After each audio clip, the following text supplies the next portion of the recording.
Hello everyone, स्वागत है आपका आज के क्लास में।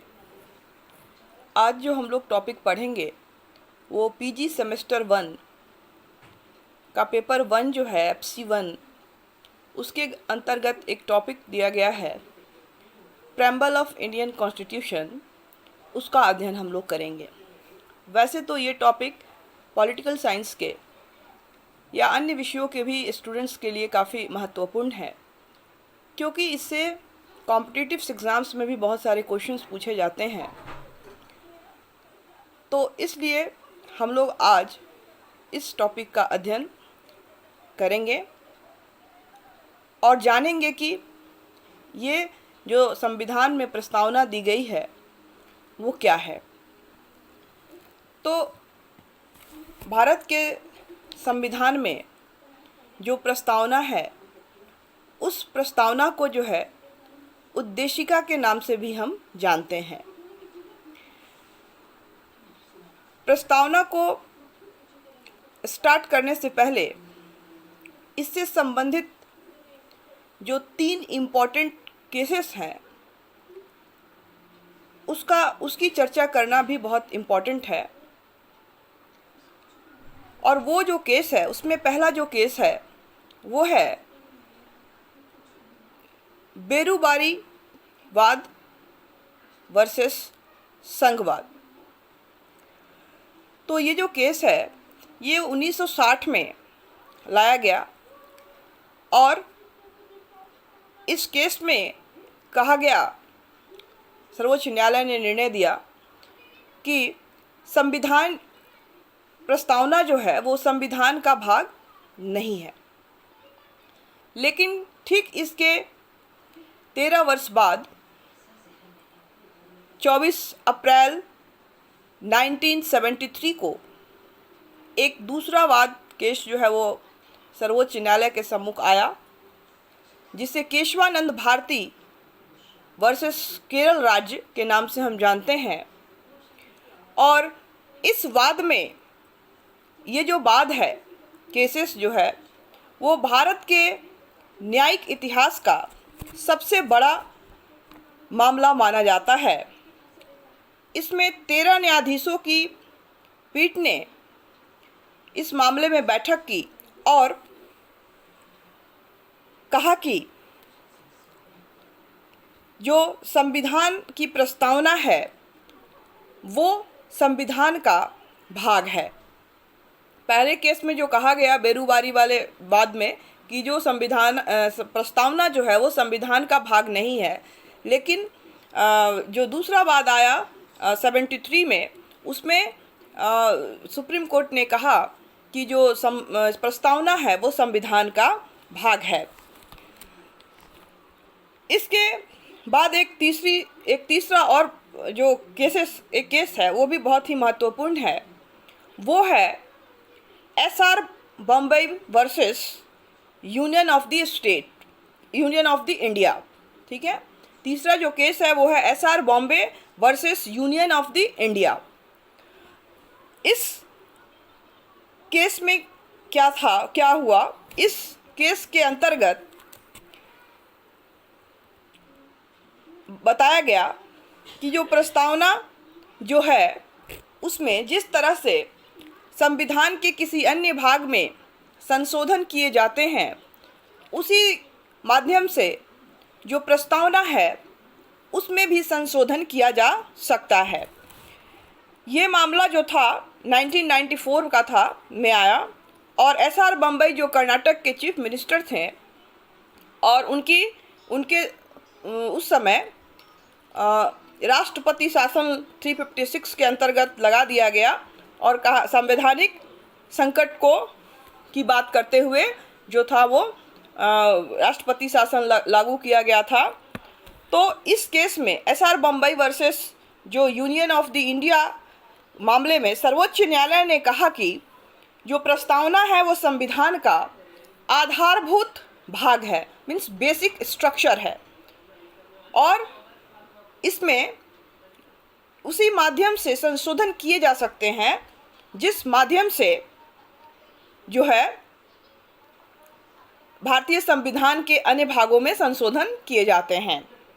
तो ये 3 केस बहुत इम्पोर्टेंट केस थे, क्योंकि इसको स्टार्ट करने से पहले ही मैंने आपको बता दिया। पहला जो 1960 का था बेरुवारी वाद, उसमें कहा गया कि ये भाग नहीं है, संविधान का एक अंग नहीं है, प्रस्तावना भाग नहीं है। और ठीक फिर दूसरा जो केस आया केशवानंद भारती वर्सेस जो केरल राज्य था, उसके अंतर्गत बताया गया कि यह जो है वो संविधान का एक भाग है, प्रस्तावना जो है। और तीसरा जो एक मामला आया उसमें SR Bombay versus union of the India के वाले मामले में कहा गया कि यह इसके आधारभूत जो स्ट्रक्चर है उसके बारे में बताया गया, और कहा गया कि इसमें संविधान में जिन तरीकों से संशोधन होता है उसी माध्यम से इसमें भी संशोधन किया जा सकता है। अब आते हैं हम कि आखिर प्रस्तावना पर, भारत की प्रस्तावना पर, संविधान की प्रस्तावना पर, जिसको हम लोग उद्देशिका भी कहते हैं। तो उद्देशिका क्यों कहते हैं? तो इस भारतीय संविधान का जो मूल आदर्श है, आदर्श को प्रस्तावना के माध्यम से संविधान में समाहित किया गया है। और वो जो आदर्श हैं, जो भी आदर्श उसमें समाहित किए गए हैं, वो प्रस्तावना के शब्दों के माध्यम से प्रस्तुत किया जाता है, प्रस्तुत किया गया है, या उससे हमें पता चलता है। अब है कि संविधान जो है वो ये प्रस्तावना है जो आई कहाँ से, कैसे आई? तो संविधान सभा के द्वारा, जब हमारे संविधान के निर्माण के लिए संविधान सभा का गठन किया गया था, तो उसके द्वारा संविधान सभा के द्वारा संविधान का निर्माण किया गया था। और संविधान सभा में पंडित जवाहरलाल नेहरू ने 13 दिसंबर 1946 को एक उद्देशिका प्रस्तुत की थी कि किस तरह से हमारा संविधान जो है वो बनेगा या बनाया जाएगा। इसकी उद्देशिका से जुड़ा हुआ, उसी उद्देशिका से जुड़ा हुआ ये प्रस्तावना था, जो संविधान निर्माण के अंतिम समय में प्रस्तावना के रूप में संविधान में जोड़ा गया था। इसी कारण से इसको हम लोग संविधान की उद्देशिका के नाम से भी जाना जाता है, क्या कहते हैं। अब है कि संविधान की जो प्रस्तावना है वो कहाँ से लिया गया है, किस देश से हमने उसको लिया या ग्रहण किया? तो वो है अमेरिका, USA से हम लोग ने उसको लिया है, USA से, ठीक है, संयुक्त राज्य अमेरिका से। और जो उसमें जो लिखे गए शब्द हैं, जो भाषा उसकी है एक तरह से कहें तो, वो जो है हम लोग ऑस्ट्रेलिया से ग्रहण किए हैं। जो हम भारत के लोग, भारत को से लेकर लास्ट जो है 26 नवंबर 1949 को अंगीकृत, अधिनियमित तथा आत्मार्पित करते हैं, जो ये शब्द है पूरा जो वो है, उसकी भाषा जो है वो ऑस्ट्रेलिया से ली गई है। अब है कि प्रस्तावना जो है आखिर क्या है ना? अगर हमारे दिमाग में ये सवाल आता है कि ये जो है प्रस्तावना जो है वो क्या है, तो प्रस्तावना जो है वह दस्तावेज होती है जिसको देखने से 3 बातें जो हैं वो स्पष्ट होती हैं। पहला जो बात है वो है संविधान जो है या जो कानून है, इसके उद्देश्य क्या हैं। तो उसके उद्देश्य जहाँ लिखे होते हैं उसे हम प्रस्तावना कहते हैं। जो संविधान जो है वो कानून जो है, उसमें जो कानून बनाए गए हैं, उन कानूनों का विस्तार कहाँ से कहाँ तक है, ये बातें जहाँ उल्लेखित होती हैं उसे हम प्रस्तावना कहते हैं। और कानून जो बना उसमें उल्लेखित हैं उनको लागू करने की तिथि जो है वो जो जहाँ वर्णित होती है उसे हम प्रस्तावना कहते हैं।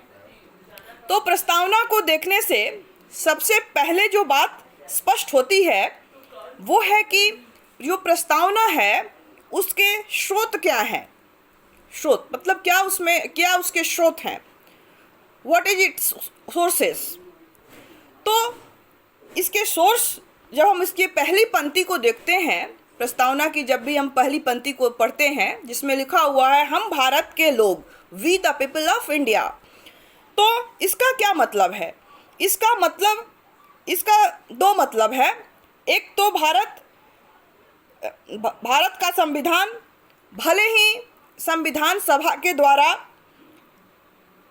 लिखा गया हो, लेकिन या संविधान सभा के लोगों ने लिखा हो, लेकिन हम भारत के लोग, इसका जो है वो सीधा साधा मतलब है कि भारतीय संविधान का जो स्रोत है वो कौन है? वो जनता है। मतलब इसकी संविधान का स्रोत जो है वो वहाँ की जनता है। मतलब उसके स्रोत से हमें पता चलता है कि जो उसके स्रोत हैं प्रस्तावना के, वो जो हैं उसमें उसे स्रोत जो है वो भारत के लोग हैं।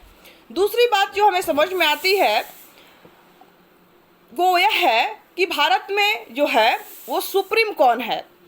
तो जो हम भारत के लोग जो लिखा हुआ है, वहाँ जनता जो है वो सुप्रीम है। कौन है वहाँ सुप्रीम? तो वहाँ की जनता वहाँ सुप्रीम है।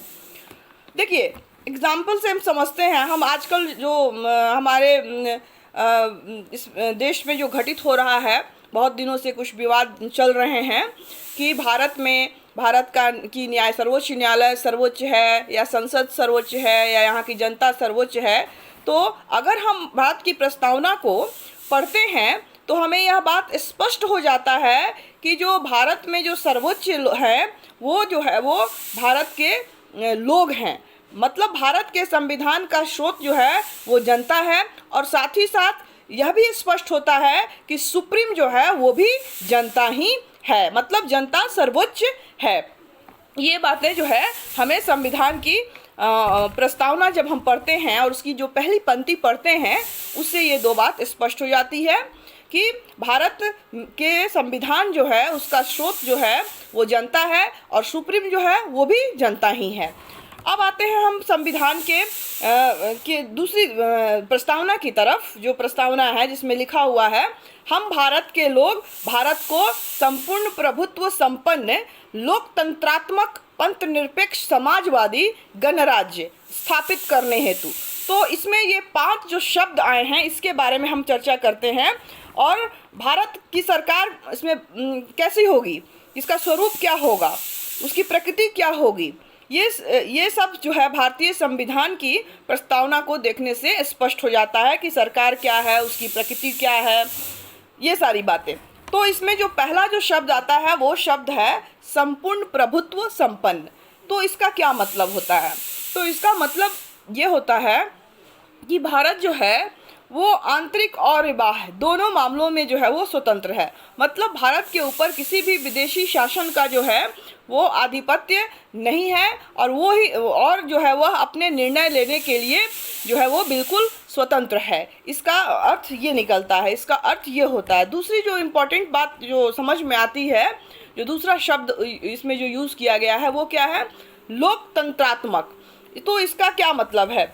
मतलब जो हम लोग सभी जानते हैं कि लोकतंत्र से कोई भी आज जो है वो अपरिचित नहीं है। सभी परिचित हैं कि लोकतंत्र क्या है, और इसमें जो अब्राहम लिंकन की जो परिभाषा है उससे भी हम सभी जो है वो काफ़ी परिचित हैं।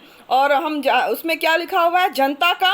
जनता के द्वारा और जनता के लिए जो शासन है वही जो है वो लोकतंत्र होती है, लोकतंत्रात्मक शासन कहलाता है। तो भारत लोकतंत्रात्मक है, शासन व्यवस्था अपनाए हुए है। यह कहाँ लिखा हुआ है? तो भारत की प्रस्तावना को देखने, संविधान की जो प्रस्तावना है उसको देखने से हमें यह बात जो है वो बिल्कुल स्पष्ट हो जाती है कि जो भारत में जो सरकार का स्वरूप है और उसकी प्रकृति है वह जो है वो लोकतंत्रात्मक है। अब है कि भारत में जो लोकतंत्र है, लोकतंत्र जो है वो दो तरह की को हम दो भागों में बांट सकते हैं। एक प्रत्यक्ष लोकतंत्र और दूसरा जो है वो अप्रत्यक्ष लोकतंत्र। तो प्रत्यक्ष लोकतंत्र में क्या होता है? प्रत्यक्ष लोकतंत्र जो होता है उसमें जनता डायरेक्टली पार्टिसिपेट करती है सरकार में, ठीक है। और जो अप्रत्यक्ष लोकतंत्र होता है वो जो है, या उसको प्रतिनिध्यात्मक लोकतंत्र भी कहते हैं, रिप्रेजेंटेटिव डेमोक्रेसी जिसको बोलते हैं। तो इसमें क्या होता है? जनता या जनता के प्रतिनिधियों के माध्यम से शासन किया जाता है, जैसा कि भारत में है। और भारत में जो है अप्रत्यक्ष लोकतंत्र को अपनाया गया है, यानी कि भारत में प्रतिनिध्यात्मक लोकतंत्र की व्यवस्था की गई है। अब आता है हमारा तीसरा शब्द, और तीसरा शब्द वो है गणतंत्र। तो गणतंत्र का क्या मतलब है, जिसको हम लोग रिपब्लिक बोलते हैं। तो गणतंत्र जो है इसका मतलब होता है कि किसी भी शासन प्रणाली में जो सर्वोच्च पद होता है वह जो है वो निर्वाचित होता है, और उसे जो है गणतंत्रात्मक शासन प्रणाली हम कहते हैं। और इसमें जो सर्वोच्च पद होता है वो वंशानुगत नहीं होता है। और भारत में जो है गणतंत्रात्मक शासन प्रणाली को जो है वो कहाँ लिखा गया है, तो ये इसकी प्रस्तावना को देखने से हमें स्पष्ट रूप से इस बात की जानकारी मिलती है। तो भारत के संविधान की प्रस्तावना में जो गणतंत्र शब्द लिखा हुआ है उसका मतलब है कि भारत में गणतंत्रात्मक शासन प्रणाली वाला यह देश होगा। मतलब यहाँ जो राष्ट्रपति, जो यहाँ का सर्वोच्च पद है, वो अप्रत्यक्ष निर्वाचित होता है। यहाँ राजा का बेटा राजा नहीं बनता, बल्कि हर 5 वर्ष के बाद चुनाव होते हैं। ठीक है, तो इसका अर्थ यह हुआ। तीसरा अगला जो शब्द आता है उसमें लिखा हुआ वो है पंथ निरपेक्ष, जिसको हम लोग धर्मनिरपेक्ष के नाम से भी जानते हैं, जिसको सेकुलर जो है, सेकुलरिज्म या सेकुलर धर्मनिरपेक्ष। तो इन दोनों शब्दों को एक शब्द मान लिया जाता है, लेकिन शाब्दिक दृष्टि से इसमें थोड़ा सा अंतर है। हमारा देश जो है वो पंथ निरपेक्ष है, सेकुलर है। इसका क्या मतलब है? इसका मतलब यह है कि हमारी जो सरकार है वो एक पंथ निरपेक्ष, वह एक पंथ पर की नहीं है, मतलब एक पंथ की नहीं है। वह किसी भी एक पंथ को बढ़ावा नहीं देती। हमारी जो सरकार है उसके लिए सभी पंथ जो हैं एक जैसे हैं। मीन्स राज्य का कोई अपना धर्म नहीं है, उसकी दृष्टि में सभी धर्म जो हैं वो समान हैं और समान है। और दूसरा जो इसमें शब्द हम आता है धर्मनिरपेक्ष, तो धर्मनिरपेक्ष का अगर हम साहित्यिक अर्थ देखें तो उसका क्या अर्थ समझ में आता है? इसका अर्थ हमें समझ में आता है धर्मनिरपेक्ष कि सत्य है। मतलब धर्मनिरपेक्ष का क्या मतलब, धर्म का क्या मतलब? सत्यता से है, मूल्यों से है, न्याय से है, मतलब निरपेक्ष। तो इस तरह से देखते हैं कि कोई भी धर्मनिरपेक्ष कोई भी सरकार जो है नहीं हो सकती है। क्योंकि हमारे यहाँ जो है पंथ निरपेक्ष है, इसलिए हम कह सकते हैं कि भारत की सरकार जो है वो धर्मनिरपेक्ष है, क्योंकि ये किसी भी एक धर्म को बढ़ावा नहीं देती। इसके लिए सभी धर्म जो हैं वो एक बराबर है। राज्य का कोई अपना धर्म नहीं है। एक और इम्पॉर्टेंट चीज़ यहाँ है कि धर्मनिरपेक्ष का कतई मतलब ये नहीं होता है कि धर्म विरोधी। मतलब यहाँ पे हमारा देश जो है वो धर्मनिरपेक्ष होगा, मतलब यहाँ सभी धर्मों के साथ समान व्यवहार जो है वो किया जाएगा या होता है। तीसरा जो इम्पोर्टेंट जो इसमें अगला जो पॉइंट आता है धर्मनिरपेक्ष के बाद, वो है समाजवाद या समाजवादी जो वर्ड्स लिखा हुआ है।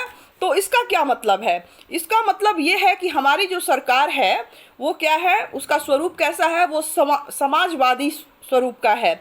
मतलब यहाँ पे समाजवाद को अपनाया गया है। अगर हम इसको समझने के लिए अगर हम पूरी दुनिया की शासन व्यवस्था को 2 भागों में बांटे, एक पहला जो है वो पूंजीवाद और दूसरा जो है वो समाजवाद, तो हम जो है वो समाजवादी हैं। इसका उल्लेख कहाँ किया गया है? वो प्रस्तावना में किया गया है। और इसका अर्थ क्या होता है? इसका अर्थ यह होता है कि निजी संपत्ति जो है वो इसमें निजी संपत्ति को नहीं दिया जाता है। इसमें जो जितने भी जो संपत्ति होती है सरकार के, वो सरकार सभी संपत्ति पर उसका आधिपत्य होता है। मतलब निजी संपत्ति इसमें आप नहीं रख सकते हैं, और जो संपत्ति होती है उस पर सरकार का आधिपत्य होता है। सारे जितने भी संसाधन होते हैं उन पर सरकार का आधिपत्य होता है। इस प्रकार वैसे तो हमने क्या किया है, हमने एलपीजी के कंसेप्ट को अपनाया 1991 में, जो लिबरलाइजेशन जो है, प्राइवेटाइजेशन है और ग्लोबलाइजेशन है, उदारवाद, निजीवाद और भूमंडलीकरण, इसके कंसेप्ट को अपनाए हैं। तो इस कंसेप्ट को अपनाने से जो समाजवाद का जो प्रासंगिकता है वो थोड़ा कम हो जाती है, लेकिन अभी भी हमारा जो देश है, हमारी जो सरकार है, वो कैसी है? समाजवादी सरकार है। और इसको थोड़ा दूसरे वे में और समझने की का प्रयास करें तो यह जो कंसेप्ट है, ये यूरोपीय देश का समाजवाद जो कंसेप्ट है वो यूरोपीय कंट्रीज से आया। और वहाँ जो कार्ल मार्क्स का जो सिद्धांत था, उसमें वर्ग संघर्ष जो उनका था, क्लास स्ट्रगल का जो सिद्धांत उन्होंने दिया है, उसके थ्रू हम समझ सकते हैं कि समाजवाद का अर्थ क्या है? समानता से है, समानता से है। और लेकिन हम लोग यूरोपीय कंट्री में इसको एक संघर्ष के रूप में देखा गया है, जबकि हमारे देश में, हमारा जो भारत देश है, वहाँ पे गांधीवादी और नेहरू की जो विचारधारा थी, जो उस विचारधारा के अंतर्गत लोकतांत्रिक समाजवाद को अपनाया गया है, जिसमें संघर्ष नहीं बल्कि आपसी मेल मिलाप की बात की गई है।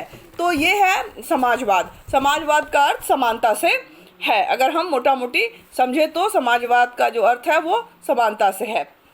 इसके बाद इसी कड़ी में जो अगला जो हम लोग आगे बढ़ते हैं, ये तो उसके कुछ स्वरूप थे। ये आगे शुरू के जो 5 शब्द थे उससे हमें प्रस्तावना के स्वरूप का पता चलता है। अब इसके बाद की जो लाइनें हैं उससे हमें उसके उद्देश्यों का पता चलता है कि वह उसके हमारी जो प्रस्तावना है, हमारा जो संविधान है, उसके उद्देश्य क्या होंगे।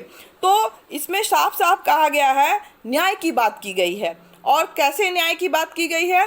सामाजिक, आर्थिक और राजनीतिक न्याय। मतलब सामाजिक क्षेत्र में न्याय को एस्टैब्लिश करना, आर्थिक क्षेत्र में न्याय को एस्टैब्लिश करना, और राजनीतिक क्षेत्र में सभी जो है तीनों क्षेत्र में जो है वो समान जो न्याय को एस्टैब्लिश करने की बात की गई है। इससे प्रस्तावना के ऑब्जेक्टिव्स का पता चलता है कि देश के सभी नागरिकों को जो है ये सामाजिक न्याय, आर्थिक न्याय और राजनीतिक न्याय जो है वो प्रोवाइड करना है हमें। अब है कि न्याय जो है वो प्रस्तावना में तो लिखा गया है, और कहाँ लिखा हुआ है? तो न्याय की जो बात जो है वो डायरेक्टिव प्रिंसिपल में भी, कॉन्स्टिट्यूशन के पार्ट जो 4 है उसके अंतर्गत जो डायरेक्टिव प्रिंसिपल का अनुच्छेद 38 है, उसके अंतर्गत भी इस न्याय की बात जो है वो भारतीय संविधान के अंतर्गत जो है वो किया गया हमें दिखाई देता है या हमें मिलता है।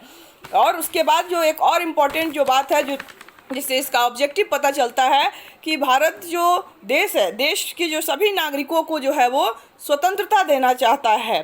तो और जिसका उल्लेख जो है वो फंडामेंटल राइट्स, जब हम पढ़ते हैं कॉन्स्टिट्यूशन का जो पार्ट 3 है फंडामेंटल राइट्स का, और उसमें आर्टिकल 19 से 22 तक का जो अनुच्छेद है जिसमें स्वतंत्रता के अधिकारों की बात की गई है, तो उस अनुच्छेद से भी हमें पता चलता है कि भारत में जो है वो स्वतंत्रता को देने की बात को वो स्वीकारता है और कहा गया है। और ये जो उसमें 5 तरह की स्वतंत्रताओं की बात प्रस्तावना में की गई है, जिसमें क्या है कि विचार, थॉट, अभिव्यक्ति, एक्सप्रेशन, विश्वास, फेथ, धर्म, रिलीजन और उपासना, वर्शिप, इनका वर्णन, ये शब्दों का वर्णन जो है वो हमारे प्रस्तावना में किया गया है कि विचार, अभिव्यक्ति, विश्वास, धर्म और उपासना की स्वतंत्रता की बात की गई है। ठीक है, तो ये जो है स्वतंत्रता के अंतर्गत दिया गया है। और उसके बाद क्या है? स्वतंत्रता के बाद समानता। तो समानता का अर्थ क्या होता है? समानता जो है वो किस क्षेत्र में किस तरह से समानता दिया जाएगा? तो इसमें लिखा हुआ है अवसर की समानता और प्रतिष्ठा की स्वतंत्रता, प्रतिष्ठा की समानता। अवसर की समानता का वर्णन हमने फंडामेंटल राइट्स के अंतर्गत 16 जो अनुच्छेद है उसके अंतर्गत भी हम लोगों ने पढ़ा है कि सबको इक्वल अपॉर्चुनिटी जो है वो मिलनी चाहिए, और जो प्रतिष्ठा है, उनकी व्यक्तियों की डिग्निटी जो है उसका जो है वो भी ध्यान रखना है। इसके बाद जो अगला शब्द आता है इसके अंतर्गत वो है कि बंधुत्व, मीन्स फ्रेटर्निटी या भाईचारा। तो इसका क्या मतलब? ये जो 3 शब्द आए हैं, स्वतंत्रता, समानता और बंधुत्व, ये जो है फ्रांसीसी क्रांति की अवधारणा है, जिसमें स्वतंत्रता, समानता और बंधुत्व की बात की गई। जब फ्रांसीसी क्रांति 1789 में हुई तो वो उसका ये एक नारा था, मूल नारा था। और बंधुत्व का जो बात है वो जो है इसके बारे में जो हमारा कर्तव्य का जो मूल कर्तव्य है, फंडामेंटल ड्यूटीज़ जो है, जो भाग 4A में 51A में जिसको जोड़ा गया है, उसमें भी ये शब्द जो है वो लिखे हुए हैं।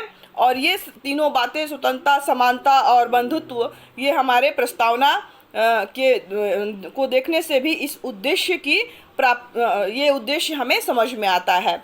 अब आते हैं प्रस्तावना की लास्ट लाइन जो लिखी हुई है, आज एतद द्वारा 26 नवंबर 1949 को अंगीकृत, अधिनियमित तथा आत्मार्पित करते हैं।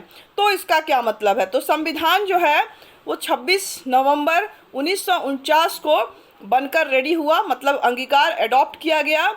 और ये जो है 26 जनवरी 1950 जो है कि वो तिथि को जो है अधिनियमित मीन्स इनैक्टमेंट, और आत्मार्पित मीन्स 26 जनवरी 1950 था, उस दिन जो है वो हमारा देश जो है वो संविधान जो है वो लागू हुआ। इसका मतलब जब हमारा देश आज़ाद हुआ तो उस समय वो 47 में आज़ाद हुआ, 15 अगस्त 1947 को। लेकिन हमारा देश गणतंत्र कब घोषित किया गया? तो ये है 1950 को जो है हमारा देश जो है वो गणतंत्र जो है वो घोषित किया गया है। अब है कि ये हमारे संविधान की जो प्रस्तावना थी, उसमें जो शब्द लिखे गए हैं उनका अर्थ है कि प्रस्तावना क्या है। इससे हमें 3 चीज़ों की जानकारी मिलती है। पहला जो था संविधान की जो स्रोत हैं, वो स्रोतों का पता चलता है। दूसरा उसके स्वरूप का पता चलता है कि कौन सा स्वरूप, शासन का स्वरूप क्या होगा, उसकी प्रकृति क्या होगी। और तीसरा जो है कि इसका उद्देश्य क्या है, तो उससे हमें पता चलता है। अब इसमें प्रस्तावना से संबंधित जो कुछ इम्पॉर्टेंट चीज़ें हैं उसके बारे में हम चर्चा करेंगे। तो इसमें एक सबसे इम्पॉर्टेंट चीज़ जो है, जब हमारा संविधान बन गया, प्रस्तावना बन गया, तो जब जो हमारा जो तीसरा केस था, SR बॉम्बे वाला केस, जिसमें कहा गया कि ये जो है इसके आधारभूत ढांचा है और इसमें परिवर्तन जो है उसी माध्यम से किया जा सकता है कि जिस माध्यम से जो है संविधान के अन्य भाग में संशोधन होते हैं, उसी माध्यम से जो है इसमें भी संशोधन किया जा सकता है। तो इसमें जब बोला गया तो इसमें भारतीय संविधान की प्रस्तावना में अभी तक जो है एक बार संशोधन किया गया है, और ये संशोधन 42वां संवैधानिक संशोधन 1976 में किया गया। और इसमें संविधान में 3 शब्द जोड़े गए हैं। 3 जो शब्द है वो जोड़ा गया है। पहला जो है पंथ निरपेक्ष, दूसरा समाजवाद, और तीसरा जो है वो अखंडता जो है, अखंडता जो वर्ड है वो जोड़ा गया है। तो ये 3 शब्द जोड़ा गया है, इम्पॉर्टेंट है, वो याद रखना है कि हमारे प्रस्तावना में एक बार संशोधन हुआ है अभी तक, और उसमें ये 3 शब्द जो हैं वो जोड़े गए हैं। अब है कि सवाल कि जो हमारे संविधान निर्माता थे वो क्या चाहते थे, वो उनकी सोच क्या थी, उसके दर्शन क्या थे, उनकी फिलॉसफी क्या थी। तो ये सब जब हम संविधान की प्रस्तावना को पढ़ते हैं तो उससे यह साफ साफ स्पष्ट हो जाता है। इस संबंध में जो एक उसके सदस्य थे, संविधान सभा के एक सदस्य थे ठाकुर दास भार्गव, उन्होंने कहा है, प्रस्तावना से संबंधित एक टिप्पणी की थी, और उन्होंने क्या कहा है, उन्होंने कहा कि संविधान का सबसे महत्वपूर्ण भाग जो है वो प्रस्तावना है, ये उन्होंने कहा। और फिर दूसरी बात क्या कही भार्गव जी ने, दूसरी बात उन्होंने यह कही कि preamble is the soul of Indian constitution, मतलब भारतीय संविधान की जो आत्मा है वो कहाँ है, वो प्रस्तावना है। प्रस्तावना जो है संविधान की आत्मा है। ये 2 बातें, इम्पॉर्टेंट बातें जो हैं वो भार्गव जी, ठाकुर दास भार्गव जी ने कही है। बहुत सारे एग्ज़ाम्स में पूछे भी जाते हैं। तो ये यहाँ एक याद रखना है, कंफ्यूज नहीं करना है कि यहाँ भी आत्मा कहा गया है संविधान की, और जब हम फंडामेंटल राइट्स पढ़ते हैं आर्टिकल 32, उसको भी आत्मा कहा जाता है। तो उसको आत्मा जो है भीमराव अंबेडकर जी ने कहा है, और यहाँ पे जो प्रस्तावना को जो कहा है आत्मा, वो ठाकुर दास भार्गव जी ने कहा है। तो आप स्टेटमेंट सही ढंग से पढ़ के अपना आंसर टिक करेंगे या बनाएंगे। उसके बाद दूसरा जो एक इम्पॉर्टेंट बात कही गई प्रस्तावना के लिए, वो प्रारूप समिति के एक सदस्य थे KM मुंशी।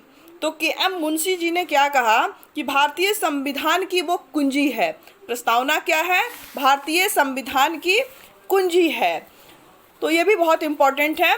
और तीसरी जो एक और जो उसमें सदस्य थे, उन्होंने क्या कहा, उन्होंने कहा, एनपी पालकीवाला ने कहा है कि इसको उन्होंने संविधान का परिचय पत्र कहा है, प्रस्तावना को संविधान का परिचय पत्र कहा है। और इसके बाद एक और सदस्य थे अल्लादी कृष्णा स्वामी अय्यर जी। तो इन्होंने क्या कहा, उन्होंने कहा है कि जो प्रस्तावना जो है हमारे दीर्घकालीन सपनों का विचार है, हमारे दीर्घकालीन सपनों का विचार है और नेहरू के विचारों से प्रभावित है, जो बाद में मिश्रित अर्थव्यवस्था के रूप में इसको हमको देखा जाता है, जो उसमें समाजवादी जो कंसेप्ट है वो उसके बारे में। तो ये सारी बातें जो थी प्रस्तावना से जुड़ी हुई बातें थी। इसमें हमने देखा, इससे इम्पोर्टेंट 3 जो केसेस थे उसका हमने अध्ययन किया, जिसमें आपका वेरुबारी का केस था, केशवानंद भारती वर्सेस केरल राज्य का केस था, और SR Bombay versus the union of the India का जो केस था। इसमें तीनों में जो इम्पोर्टेंट डिसीजंस दिए गए हैं वो आपको याद रखना होगा। पहले बाद में कहा गया कि वो इसका भाग नहीं है, केशवानंद भारती में कहा गया कि उसका भाग है, उसके आधार। और तीसरा जो केस था उसमें बोला गया कि आधारभूत जो उसका स्ट्रक्चर है और संशोधन के बारे में बताया गया। तो ये 3 केस के माध्यम से जो है वो उसमें आपको बताया गया है। उसके बाद जो है इसलिए जो तीनों केस जो है, एक तो 1960 में, दूसरा 73 में, 1973 में, और 1994 में तीसरा जो केस है वो आया। इसके बाद प्रस्तावना के बारे में बहुत सारी बातें जो बताई गई कि प्रस्तावना जो है वो संविधान का क्या है, मूल आदर्श है को समाहित प्रस्तावना के माध्यम से किया गया है, और जो आदर्श है उसको प्रस्तावना के शब्दों के माध्यम से प्रस्तुत किया जाता है और किया गया है। तो इस तरह से हम क्या देखते हैं कि बहुत सारे विद्वानों ने इसकी परिभाषा अलग अलग बताई है। किसी ने इसको आत्मा कहा, किसी ने इसको कुंजी कहा, किसी ने इसको उद्देश्य कहा, किसी ने इनको दीर्घकालीन योजना बताया।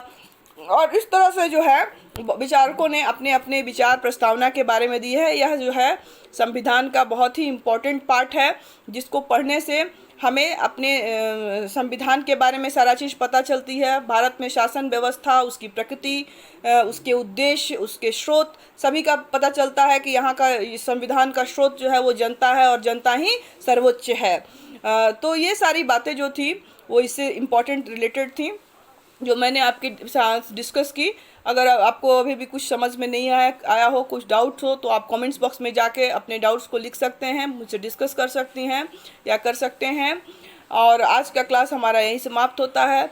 अगले नए टॉपिक के साथ हम फिर उपस्थित होंगे। तब तक के लिए thank you all of you. घर में रहें, सुरक्षित रहें और पढ़ते रहें। Good bye.